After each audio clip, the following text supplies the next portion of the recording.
How's everybody doing? Good. I'm Jim Rowland with Quality Home Consultants. I'm Jim Rowland with Quality Home Consultants. How's everybody doing today? Great. I've got a red flag presentation for you guys. And sorry I'm a bit late, but hopefully the food made up for it. So I want to tell you a little bit about our company. It's Quality Home Consultants. We're a local home inspection firm, and we have 8 licensed home inspectors. And we're truly a full-service home inspection company. So we do everything that a home inspection company can possibly do, short of appraisals and surveys. You know, we do everything else in-house. So we do septic inspections and pumping. We have 3 septic trucks. We have 6 septic technicians. We will pump the tank, and we will do the inspection inside the tank, inspect the drain field, write a report, and give you a map of your system and some directions for your clients to be able to understand a septic tank. You know, that's something that people, that's the thing that most homeowners don't even know. They say, I flush the toilet, it just goes away.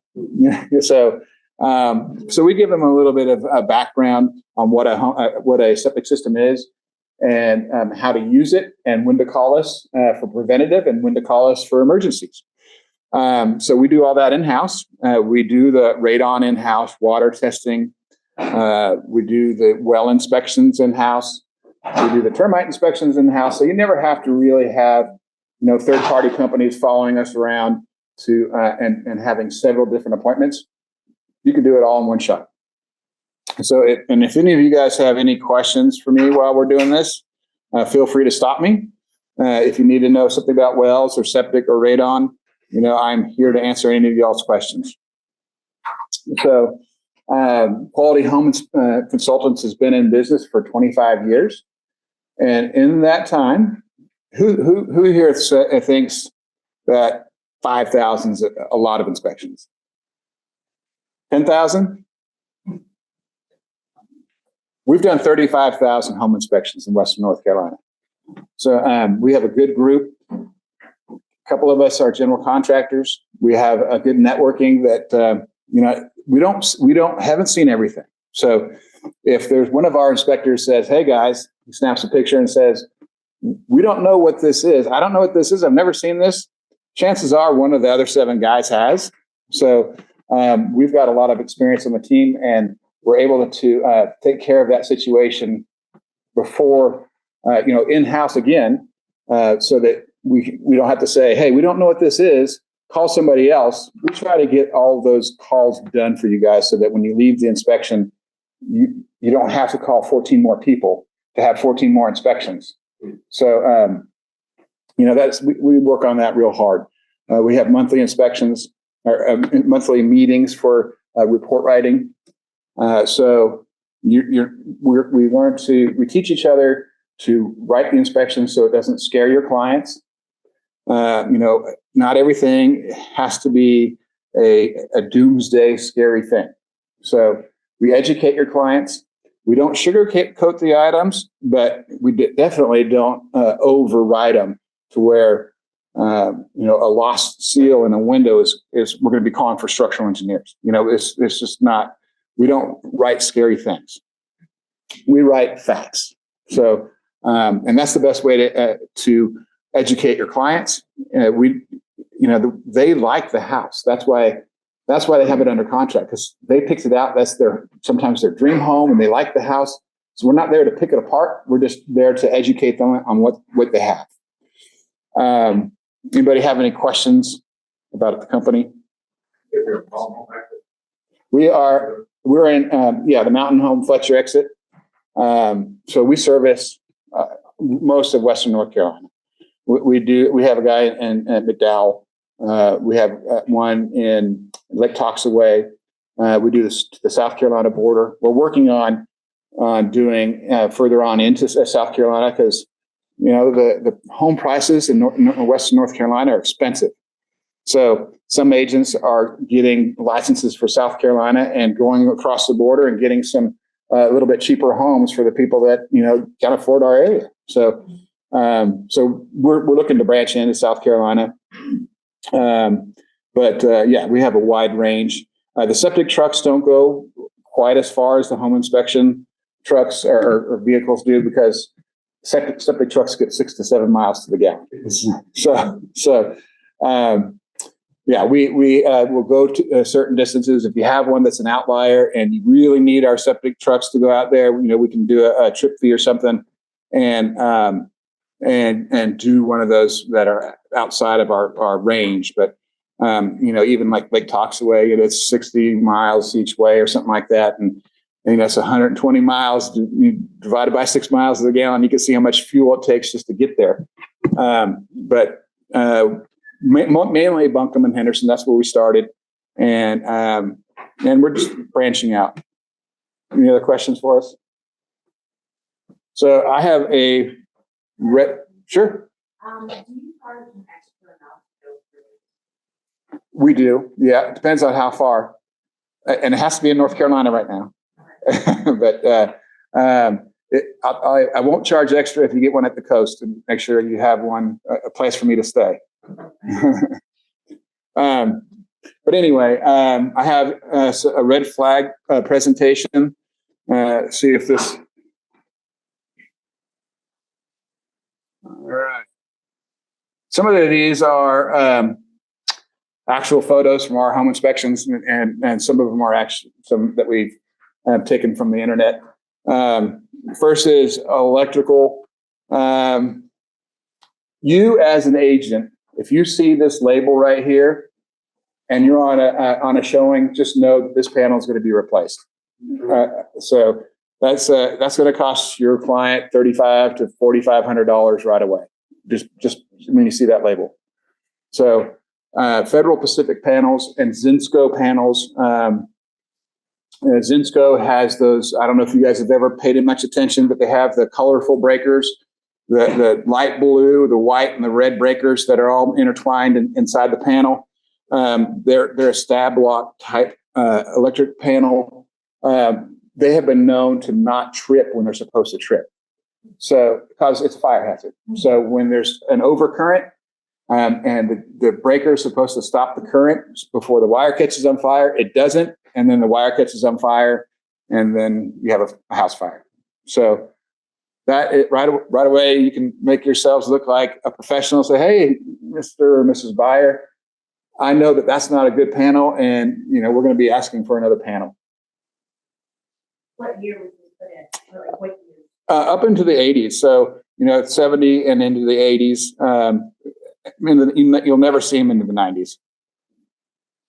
That was a good question, and I appreciate questions. So if you guys, don't hold back. I love questions.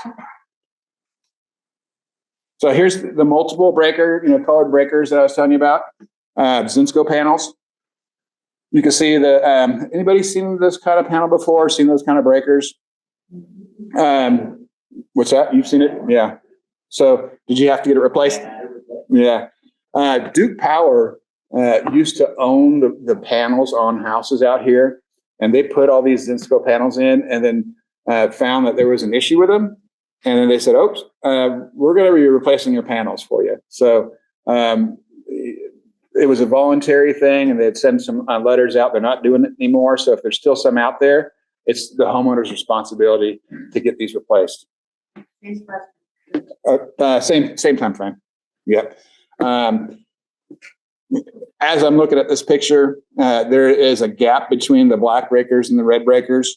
These are things that are going to get called out on a home inspection. It's not a big serious problem, but it's a safety concern, because if a child opened the panel door, they could stick their finger in that gap and they get 100% of that panel's capacity.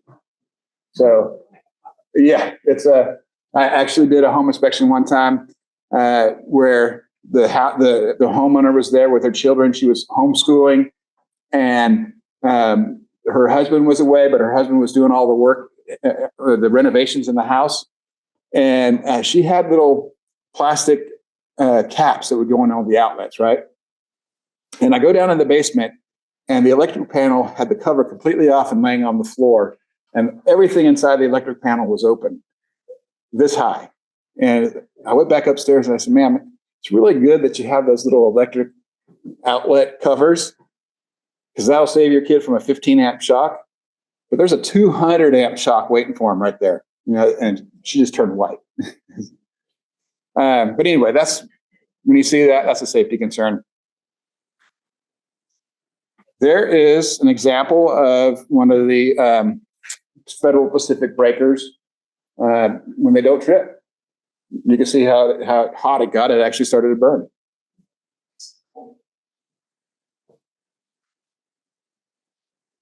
Wasn't this creative?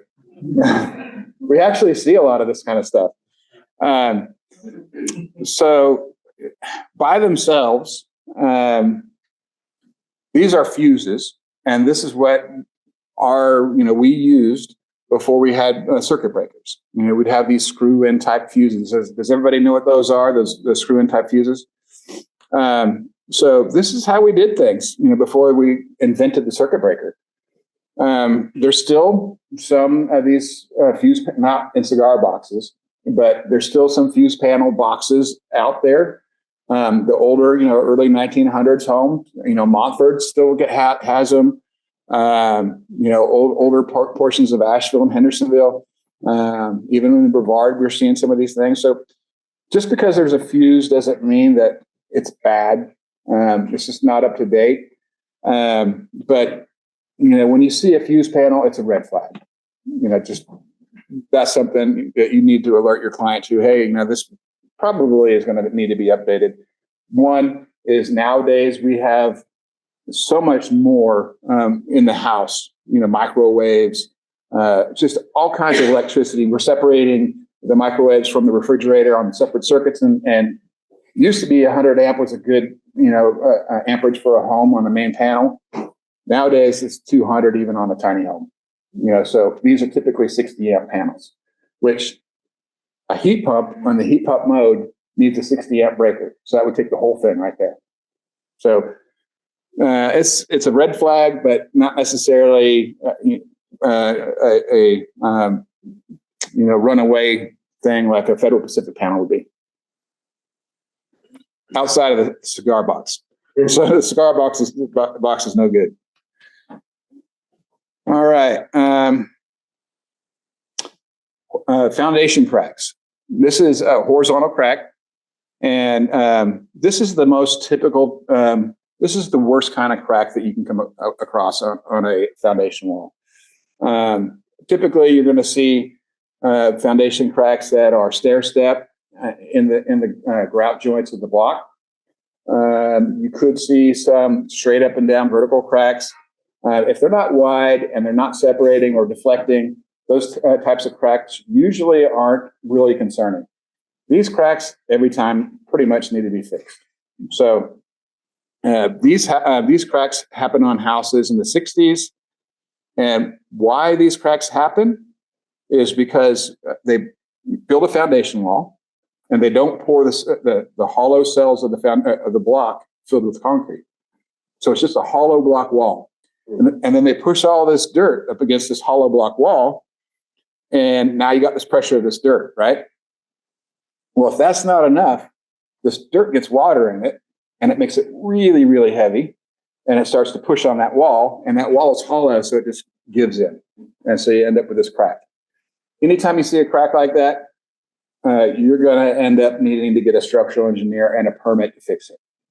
And it's usually houses up until mid-70s that will have a crack like this. And it's not uncommon, and it's not, again, that looks like a really scary crack. But when our team sees a crack like this, we're gonna tell them this crack is because it's a hollow block wall, hydrostatic pressure, water in the earth is pushing on this foundation wall, and it's an easy fix. There's multiple ways to fix it. An engineer probably has a boilerplate statement that they're going to push up one button and put out a report on it, and then a contractor can fix it in one day. So just because, and this is kind of where I go with report writing with my crew. It's like, okay, and it's really good to have your clients there. If they can be there, we'd love to have your clients there so we can talk through these things.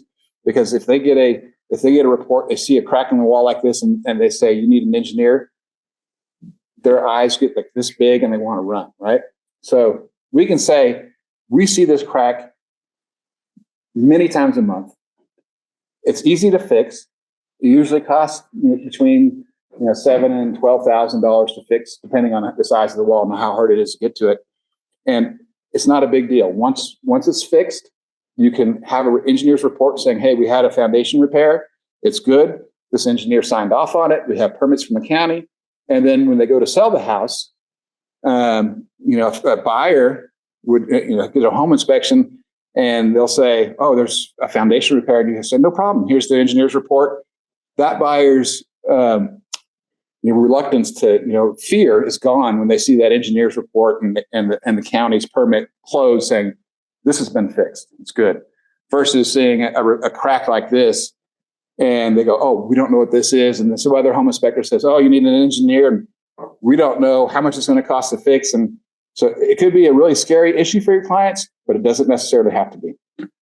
What are some of the methods you see to repair that? I've seen framing put against it. I've seen carbon fiber strips. Yeah.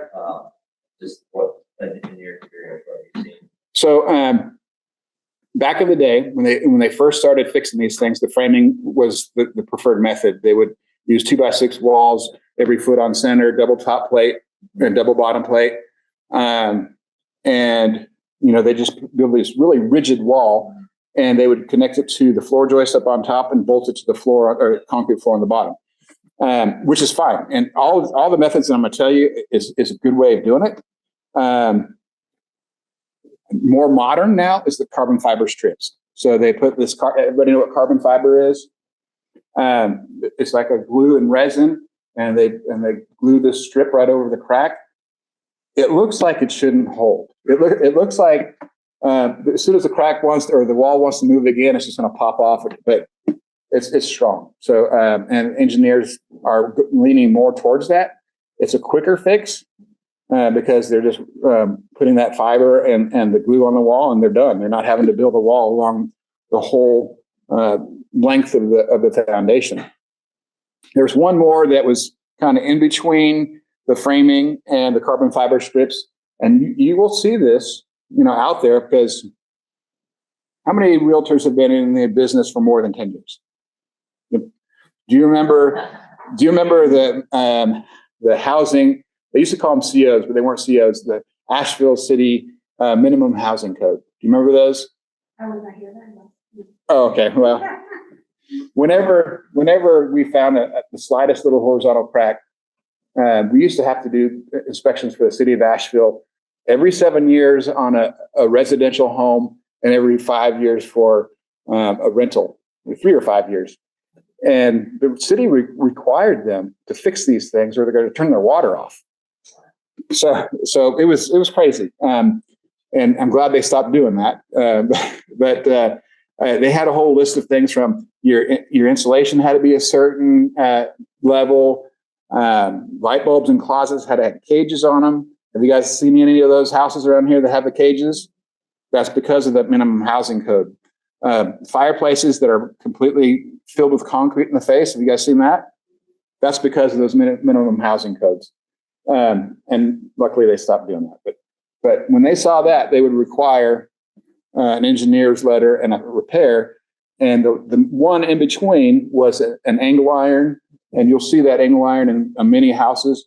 It's a 3x3 piece of steel bolted to the wall and bolted to the floor and ceiling. So those are the three ways that they fix them. You talk about pricing. I know it's going to be a wide range, and no size of crack. Right. Yeah. It really depends on how easy it is to get to it, and what kind of repair that the engineer requires. So the county is going to give you a permit based on an engineer's report. So you're not going to be able to have a contractor write up his own, hey, I'm going to fix it by building a wall. They won't accept that. You're going to have an engineered drawing to fix that. And it sounds like a lot of money, but again, they already have this thing of like, okay, I'll push this button again and spit it out. I'll change the length of the wall or whatever, because it happens so much. So an engineer's report might cost $1,000 in that range. And a contractor somewhere between $7,000 and $14,000 to fix it, depending on, how long it is. You could get higher if it's really long or more difficult. A lot of times, remember I told you that hydrostatic pressure, moisture in the earth is pushing on that wall. A lot of times part of the repair is going to be regrading the outside, making sure that water is not running towards the house, so that when the water's coming towards the house, it hits a swale or a French drain or something and diverts the water away from the house to keep that moisture and that pressure off that wall. All right. This is actually one we inspected. So, yeah, and they fixed it. I think back in the day, this one I think was 2007 or 8, and they fixed this one. You can see that they already had some heavy studs back in there, but that was a homeowner's fix, and they wanted to sell the house. They had a pre-listing inspection. This was there, and we said, well, okay, let's do a little bit better job here, because if a buyer sees that, they're going to run, right? They're going to take off. So they got an engineer's report, and they fixed this one. I think it was like $7,000 or $8,000. And the good thing about the studded wall is that when you put that studded wall on there, you can pack it with insulation and put drywall on it, and then it's gone. You don't, I don't know about disclosures. If you have to say, hey, one time I had a crack in the wall and an engineer helped me fix it, but when on your showing, they're not going to see this. They're going to see a finished home. So that's one reason why that repair's a good repair. The crack that's severe, the floor has to be raised up. It didn't. And this one, there was minimal deflection in the floor, even with that kind of crack. Are you seeing foundation walls like being built differently or better these days? Like you said, they're hollow. Yeah. It seems like before concrete in there. So they've learned. They learned their lessons. So back in the late 80s, early 90s, they were saying every fourth cell had to be filled with concrete, leaving 3 cells empty. And nowadays, anything over 4 feet has to be a 12-inch block filled solid. So you're not going to see, you shouldn't see that in new construction or in newer construction. Yeah, rebar. Yep. Chimneys. This happens a lot. And the homeowner, the buyers, and walk around the house and they won't see this. And you could stick your whole arm in there and they're looking at the home and see how pretty it is. But you guys as realtors are probably looking at the house a little bit more critical than where the furniture's going or whatever. This is going to be an expensive job. It's another example of where an engineer is going to come in and, some people may, instead of taking the chimney down and rebuilding, it just depends on how bad they want to have a wood fire. They may just take it down and put a gas log set in, or just stabilize it and put a gas log set in at that point. It really depends on if your buyer wants a wood fireplace. This is going to be a really important and expensive repair for them.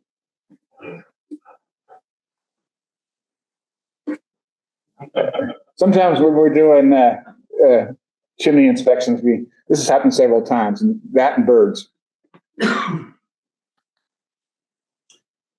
Yeah, we see these things. West Asheville, we've seen a lot of these kinds of chimneys, and it's when you see it like that, it's just going to have to be taken apart and redone.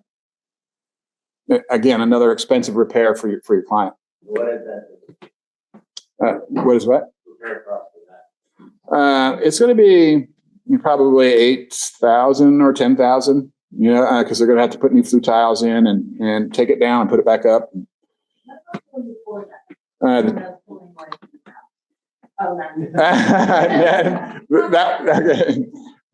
This one's not as expensive. Yeah.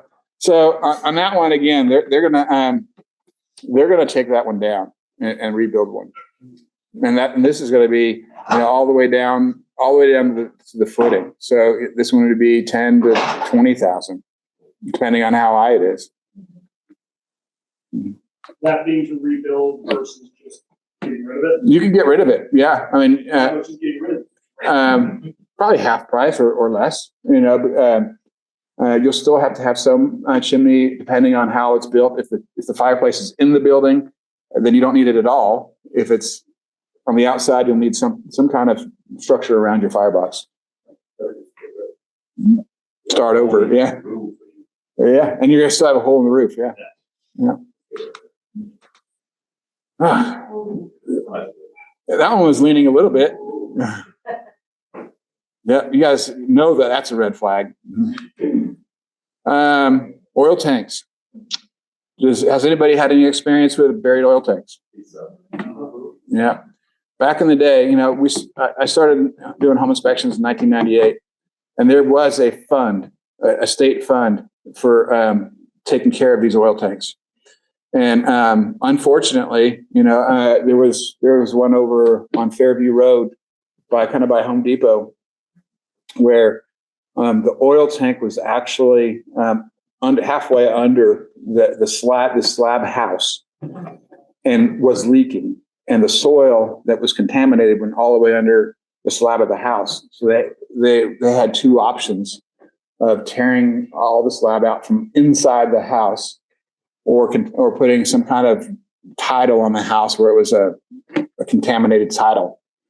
So it was a big deal in the early 2000s, and the state used to have a fund that would help homeowners remediate. And the only thing that they would have to pay for is the disposal of the tank. But they would have companies that would come in and actually pull the dirt out of the ground, bag it, put it in a dump truck, and bring new dirt in.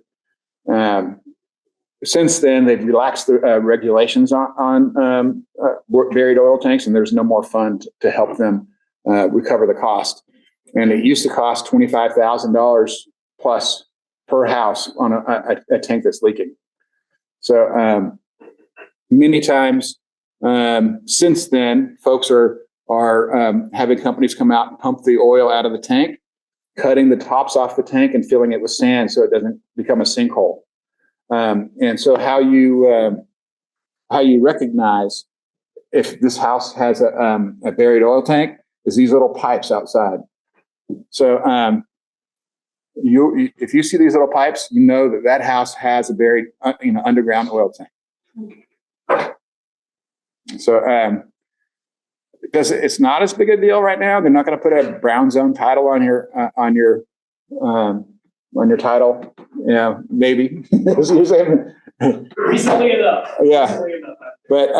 But it's something that your clients might be very concerned with.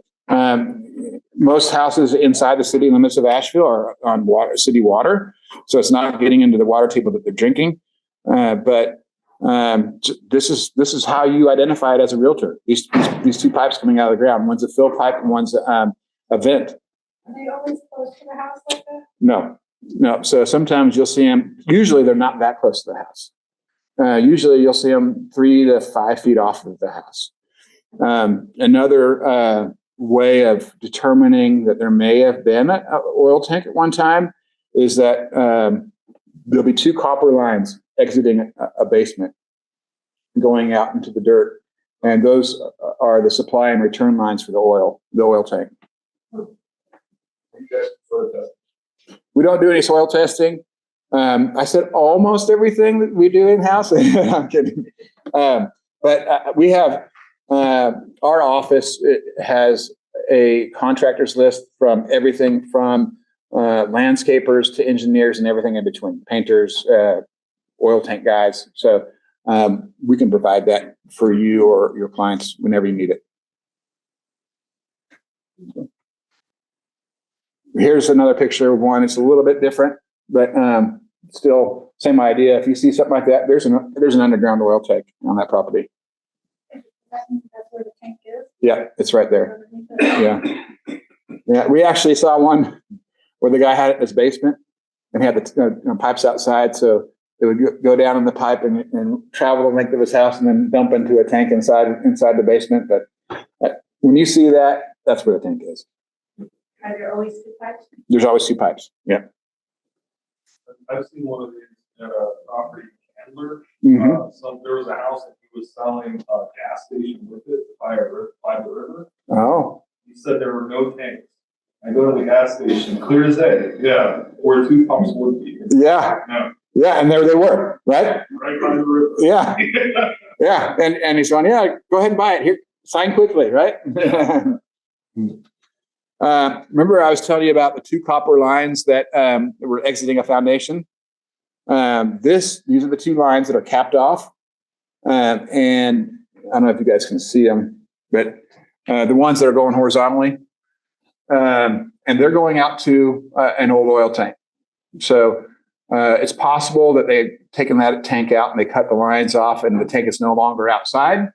But 9 times out of 10, when you see those two lines, there's still a tank outside.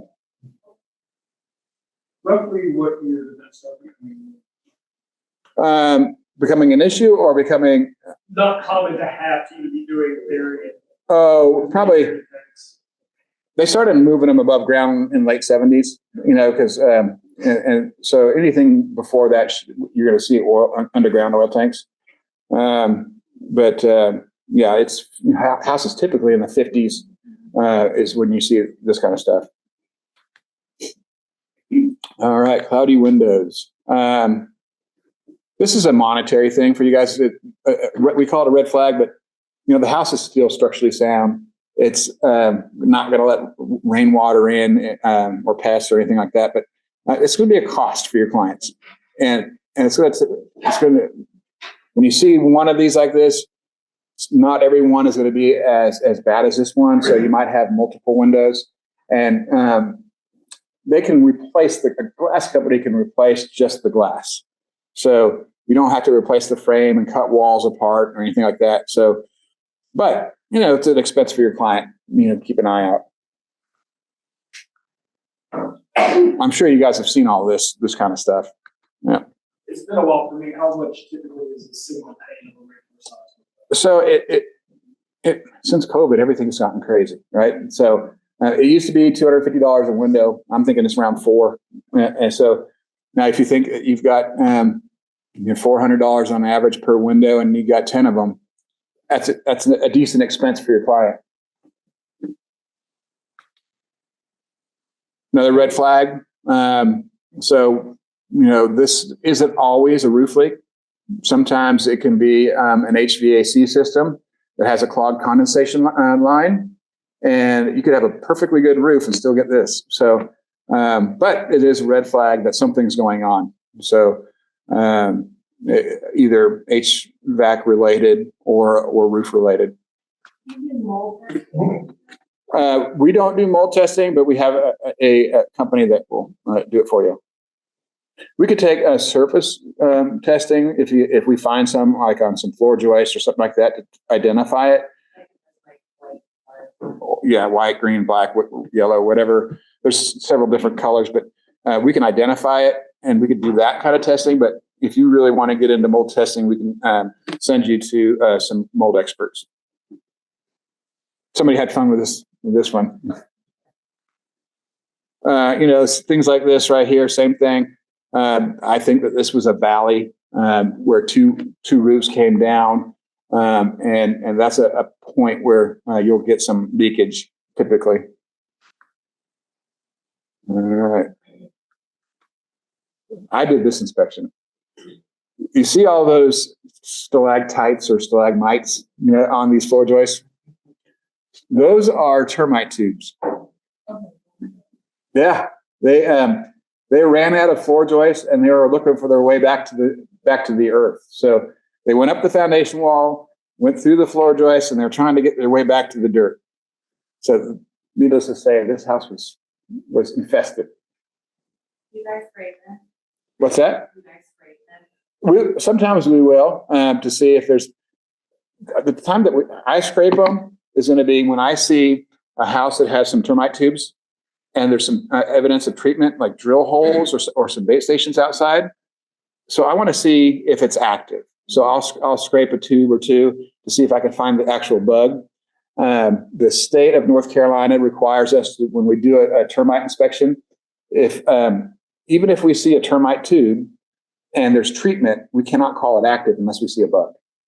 So in that case, we're going to start knocking tubes down to make sure that that house does not have any active termites before we say, hey, this is clear. Typically, if there's no signs of treatment, we won't even scrape it. We'll just leave it and just say, hey, this house needs to be treated because there's no evidence of a treatment and there's some signs of termites here.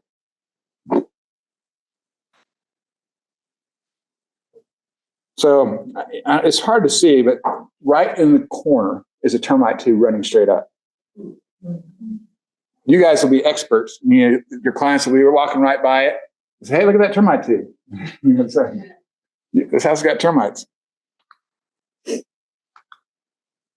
So, plumber missed this one.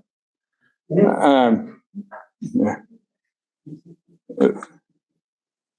Stains around plumbing, drain lines underneath shower pans are the worst. So if you see stains this one's wet, but if you just see stains underneath a shower that's like a tile shower, something like that, and it's an older tile shower, that could be a big expense for your client, because typically what's going to have to happen is all that tile, all of the floor in the shower, the walls, it's all coming out. $10,000 job, $8,000 job. This is when we got off the internet. That's not here. But yeah, plumbing leak and it froze. All right. So see the stains in the soffit here? This is telling me one of two things. Either we got a roof leak or the gutters have just never been maintained and the gutters are backing up and falling back into the soffit. Either way, there could be some damage to the roof decking and rafters or trusses. So that could be an expense that your clients are going to have to incur if it's not caught during the home inspection. I did this one too.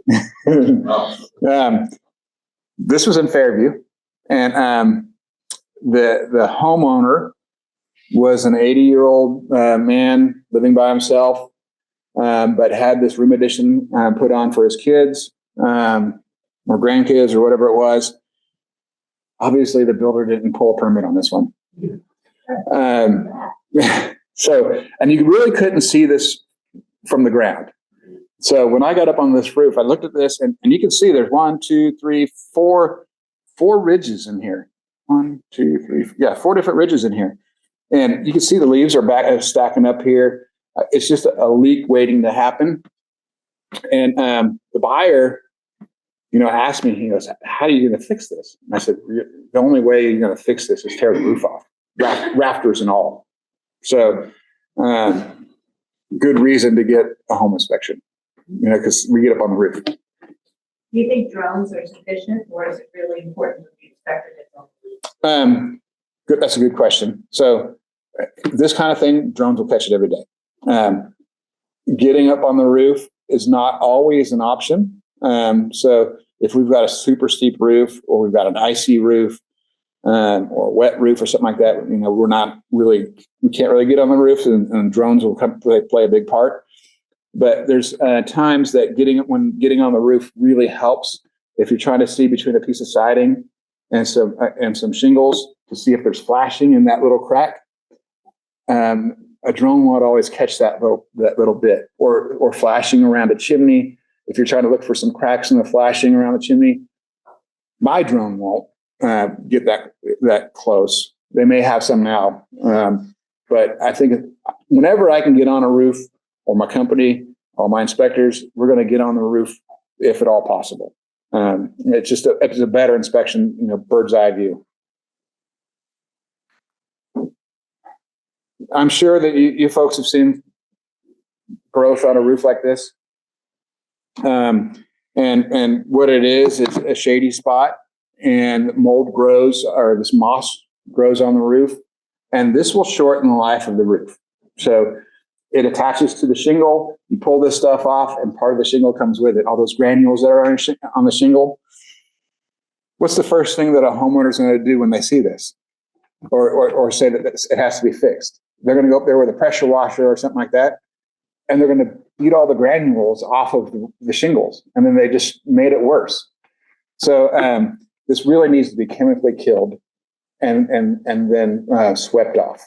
Otherwise, you're going to shorten the life of the shingle, like bleach or something, or some kind of algicide or fungicide.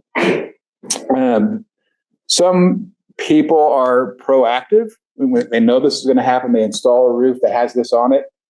You could put zinc strips on the ridge of the roof for the full length, and you'll probably see some of these and say, "Oh, I know what that strip is for now." There's a piece of zinc that goes across the ridge, and when it rains, there's some kind of activity, or I don't know, chemical or whatever that breaks down on that zinc, and it comes down and it kills this stuff. So that zinc strip will keep this at bay. It'll keep it from happening.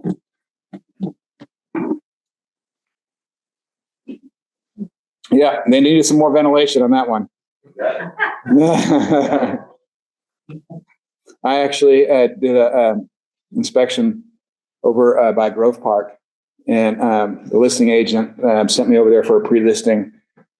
And I get up into an attic, and I see this huge shank of meat hanging in the attic. Yeah, and it was all dried up, and the homeowner was there, and he was under my ladder, and I was just getting up in the attic, and he goes, "Oh, you found my meat." And I go, "Yeah," and he goes,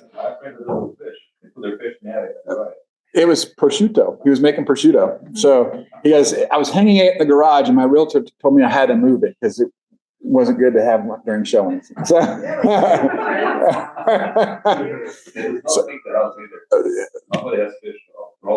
and you can't smell it, huh? You can't smell it. Oh. You get up there, it's scary. Yeah. Bathroom fans emptying into the attic. Right. I feel like I'm seeing that more and more. I don't know why that people do it, but if you think about it, it's like dryer vents. When you take a hot shower, there's all the steam in that room. Okay, I'm gonna use the fan. I'm gonna blow it up in the attic, and it's right up against the roof decking or against the framing, and you're just gonna cause some mold or rot because of it. So, yeah, not a good idea. Something that was allowed, or something that the contractors are just getting away with not finishing? A little bit of both. Yeah. So back in the day, they didn't require it to go out. You just had a fan that had no vent on it at all, and it would just blow it across the insulation. And then they started like, "Oh, well, I'm going to get it up, point it towards a vent." So, but current code requires it to go outside for those reasons. And same thing with the range hoods. Folks were just venting it right into the attic. Well, the problem with that, and I had a little old lady just argue with me that she's been there, her house has never caught on fire, so it's okay. But if there's a fire on your pan and your fan sucks it up and throws it in the attic, and it's not going outside, it's blowing up against the roof decking, you're catching your roof decking, you're catching your house on fire. And this lady goes, "Hey, I've lived here like 50 years and I've never had a fire." Well, that's good. Yeah. Yeah. So, red flag here. Unfinished basements. You're going to see some staining on the walls. Right now, we've had rain like every other day for 2 months. So it's a good time to inspect a house. It's a good time when you're walking through a house to be able to say, "Hey, this house might have some moisture issues. You see some stains."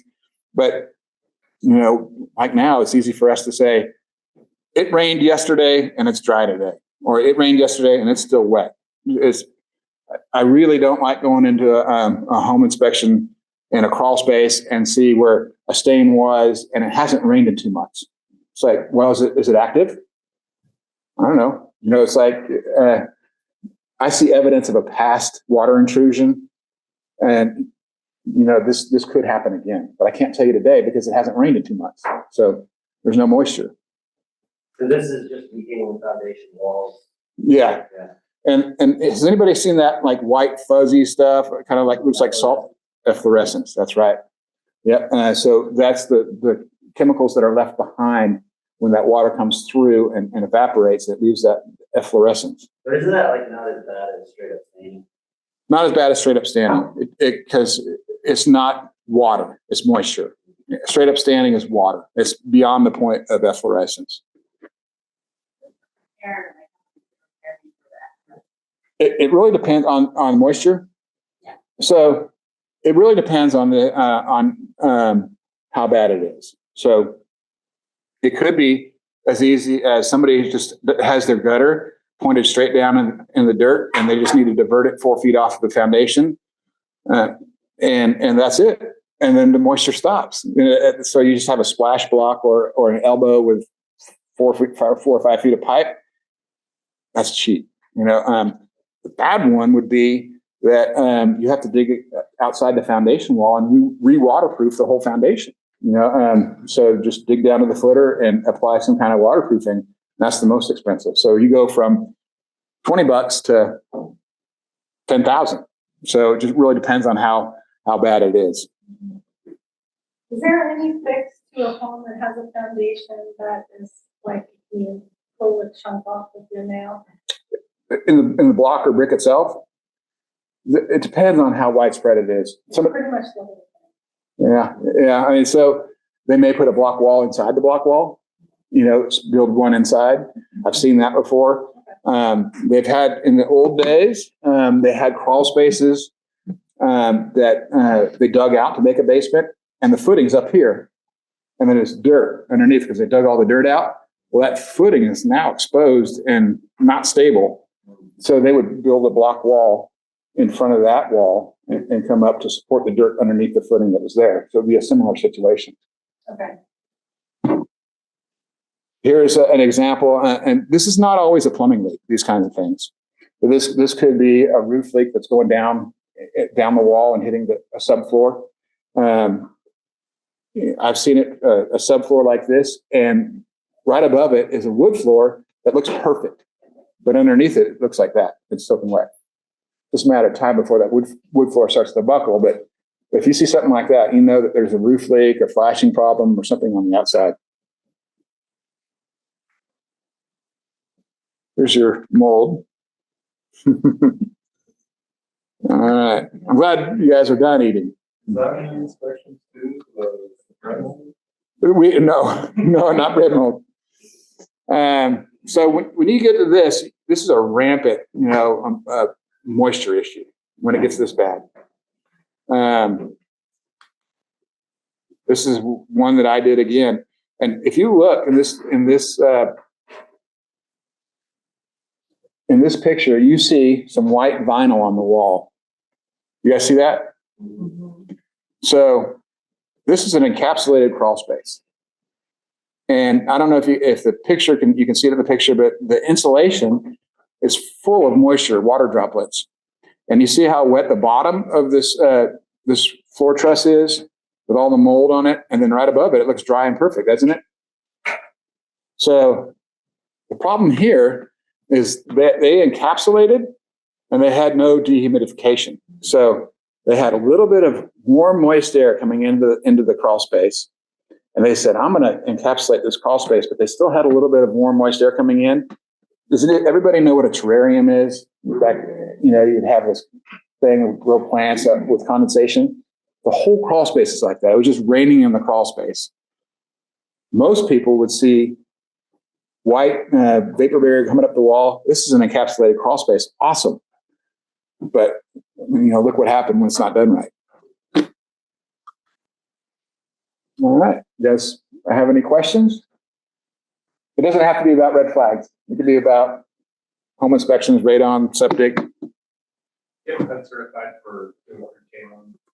So I'm gonna have to check. I used to be, and I don't know if I still hold it. It's not. It doesn't happen very often to us, but I'll have to check. Anybody else? Septic system. Mm-hmm. If you have a house that doesn't have a septic permit, Mm-hmm. and, they added a bedroom. So update that, is that something that, of course, you gotta go to the city to get permits and everything. Do you know what's the turnaround? Stuff like that? So right now, permits are taking about a week. During COVID, they were taking 13 to 18 weeks to get a permit. 23 months, a year ago. Yeah. Okay. All right. So even after COVID, yeah. So now Bunkum's about a week now, but it was tough, and many times you don't. When we're doing an inspection, we don't need the permit. It's better to have the permit. Sometimes the permit is wrong. You know, they have a proposed home, and the septic system's going to be here with a repair area here, and all of a sudden the home is sitting where the septic tank is supposed to be, and they filed that permit even though the builder changed things around and they never came to verify. If you get anything older than the 80s, you're never going to find a permit.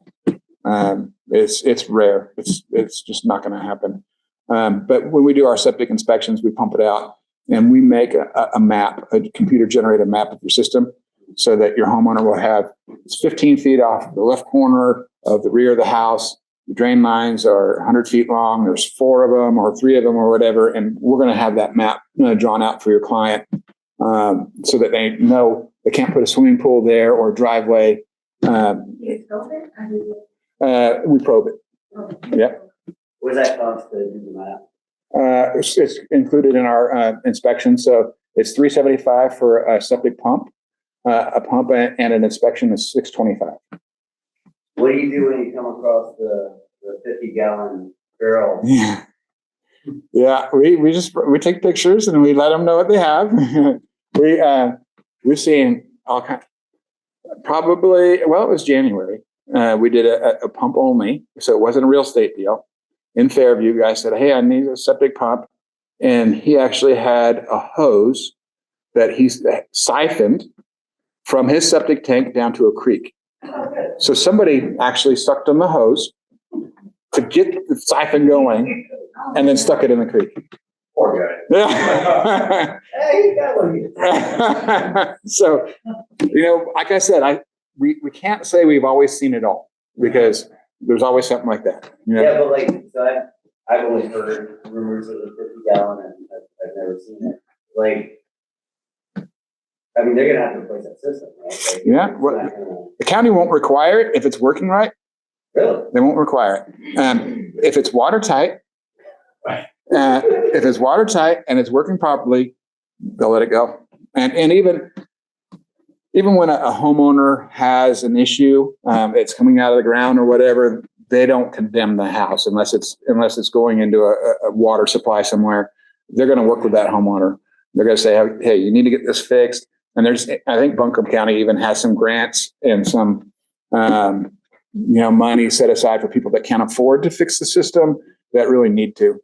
And how many bedrooms is the 50-gallon system? As many as it'll. It's good. County says it's not broken.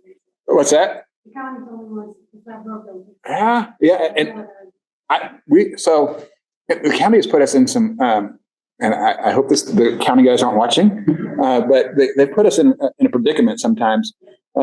So we'll uncover a septic system, and it'll be full to the lid. We take the lid off, and it bubbles out of the ground, and it's backing up in the house, and we pump it, and all this liquid's coming back from the house because it was working its way up to the house. And we tell them, "All right, this system's not working correctly," and they'll say, "Until it comes out of the ground or it comes into the house, we're not going to write a permit." So a buyer, what is the buyer going to do? The system's not working. It's a matter of time before that happens. So they put us on, and basically they got to say, "Here's my report."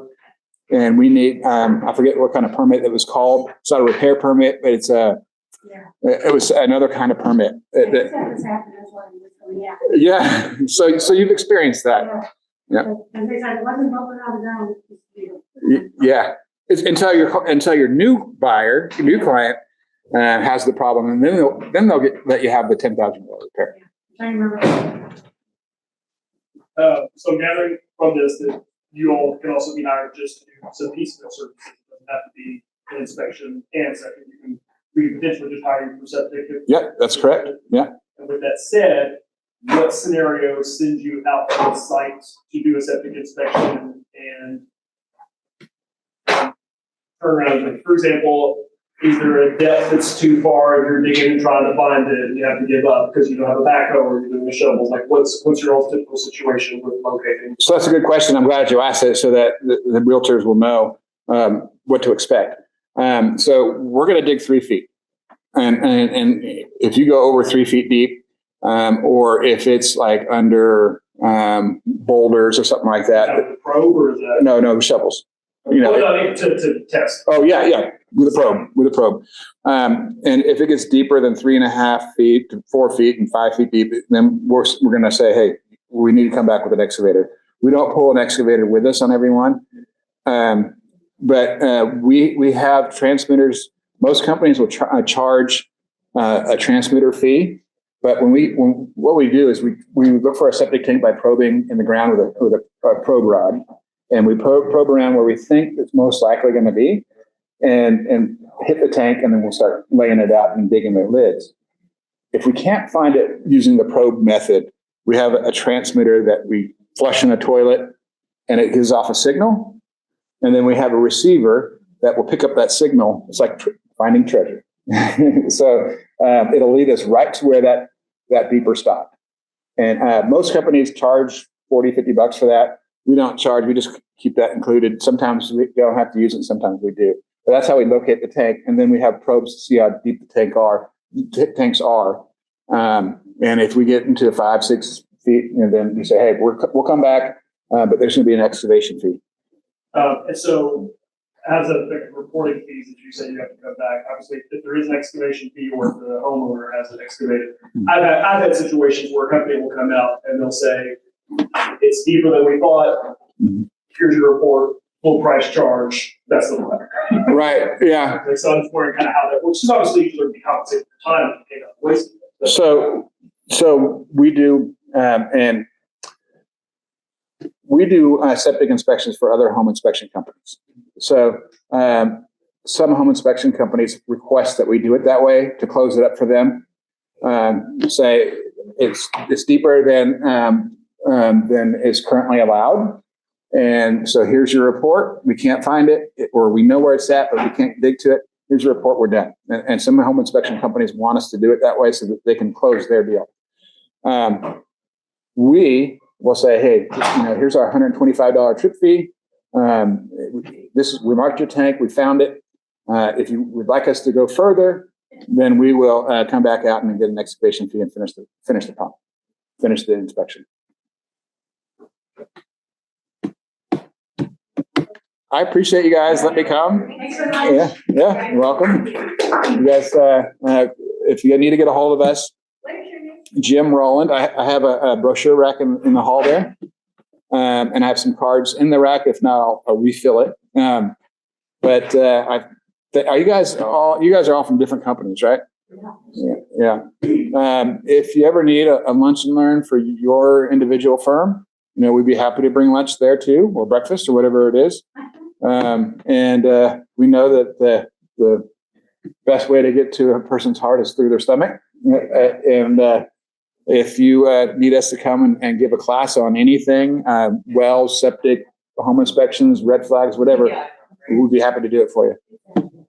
Thank you. Thank you. Well, from my current field, did a great job. So That's great to hear. I appreciate that. I can vouch. Wait, come here. I'll tell you. Thank you, guys.